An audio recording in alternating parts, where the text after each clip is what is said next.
ഞാൻ നിങ്ങളുടെ മുന്നിൽ എന്നാന്ന് വെച്ചാൽ എൻ്റെ ഒരു കൂട്ടുകാരൻ്റെ ദുരന്തം നിങ്ങൾക്ക് ആർക്കും സംഭവിക്കരുത്. കാരണം എൻ്റെ കൂട്ടുകാരനല്ല, അവനെൻ്റെ കൂടപ്പുറപ്പാണ്. നമ്മൾ ഈ മക്കൾക്ക് വേണ്ടിയാണല്ലോ ഈ ചിലപ്പന്മാർ കഷ്ടപ്പെടണത്. കാരണം മക്കൾ നമ്മുടെ ചോരയാണല്ലോ. അപ്പോൾ ചെറുക്കൻ വീട്ടിൽ കിടന്ന് ബഹളം വെച്ചപ്പോഴത്തേക്കും അവനൊരു ബൈക്ക് വേണം, 3.5 ലക്ഷം രൂപയുടെ ബൈക്ക് വേണം. കൂട്ടുകാരന്മാർക്കൊക്കെ ഉണ്ട്, മേടിച്ചു തരണമെന്ന് പറഞ്ഞ് എൻ്റെ കൂട്ടുകാരൻ കടവും വിലയൊക്കെ മേടിച്ച് ഇവന് ഒരു എന്തോ 3.5 ലക്ഷം രൂപയുടെ ബൈക്ക് മേടിച്ച് കൊടുത്ത് ഇവൻ ആ ബൈക്കിൽ കയറി റോക്കറ്റ് പോകണ മാതിരി റോട്ടിയിട്ടങ്ങ് പോയിട്ട് ഒരു ബസ്സിൻ്റെ അടിയിട്ട് കയറിയിട്ട് റോക്കറ്റ് പൊട്ടണ മാതിരി അവനങ്ങ് പൊട്ടി. അവൻ്റെ സൂക്കേടും തീർന്നു. ഈ മരണവാർത്ത അമ്മ അറിഞ്ഞ് അമ്മയ്ക്ക് പ്രഷർ കയറി. ലാസ്റ്റ് അമ്മ നിലത്ത് വീണ് തലഞ്ഞരമ്പ് പൊട്ടി, അമ്മയും തീർന്നു. ഈ ദുഃഖവാർത്ത അപ്പനറിഞ്ഞ് ലാസ്റ്റ് അപ്പന് താങ്ങാൻ വയ്യാണ്ട് നീറി ഒരു കത്തെഴുതി വച്ചിട്ട് അവൻ ആത്മഹത്യ ചെയ്ത് കത്തിലെന്താ എഴുതി വെച്ചതെന്ന് അറിയാമോ?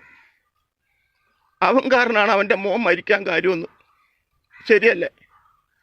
നമ്മൾ മക്കളെ പട്ടിണി എന്താണെന്നോ ദുരിതം എന്താണെന്നോ പ്രയാസങ്ങൾ എന്താണെന്നൊന്നും നമ്മൾ അറിയിക്കുന്നില്ല. അതാണ് തെറ്റ്.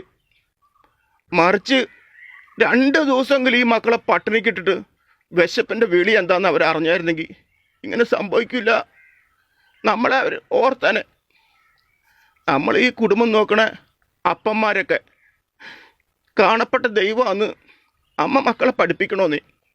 അങ്ങനെയൊക്കെ വന്നായിരുന്നെങ്കിൽ ഒന്നും സംഭവിക്കില്ല.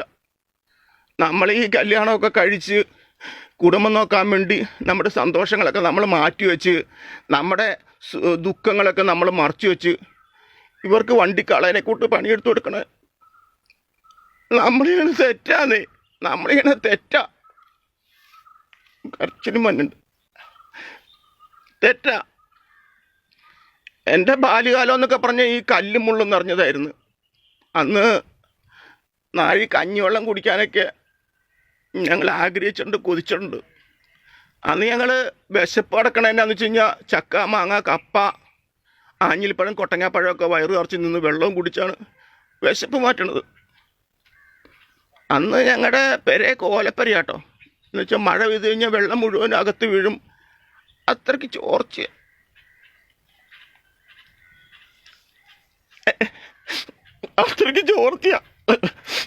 നിങ്ങൾക്ക് അതറിയില്ല. പല രാത്രികളിലും മഴ ഞങ്ങൾ ഓർക്കിയിട്ടില്ല. ഞങ്ങളുടെ ദുരിതങ്ങളും ദുഃഖങ്ങളൊന്നും നിങ്ങൾക്ക് വരണ്ടാന്ന് വിചാരിച്ചാണ് ഞങ്ങൾ നിങ്ങൾക്ക് വേണ്ടി കഷ്ടപ്പെട്ടത്. പക്ഷെ നിങ്ങളറിയില്ലല്ലോ, നിങ്ങളൊന്നും അറിയണില്ല. നിങ്ങൾ നിങ്ങളുടെ സുഖങ്ങൾ മാത്രമേ അറിയുള്ളൂ. ഈ അപ്പന്മാരുടെ വേദനയെ നിങ്ങൾ മനസ്സിലാക്കണം കേട്ടോ. നിങ്ങൾ മനസ്സിലാക്കണം. അതെനിക്ക് പറയാനുള്ളത്.